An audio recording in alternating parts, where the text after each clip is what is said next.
নমস্কার বন্ধুরা, আমি একজন ইউটিউবার। আমার নাম কৌশিক গোলদার।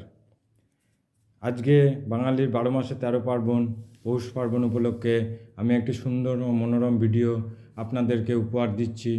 আমি জানি আপনারা দেখবেন, কারণ আপনারা আমাকে ভালোবাসেন। আর প্লিজ দয়া করে আপনারা এই ভিডিওটি দেখবেন। Thank you.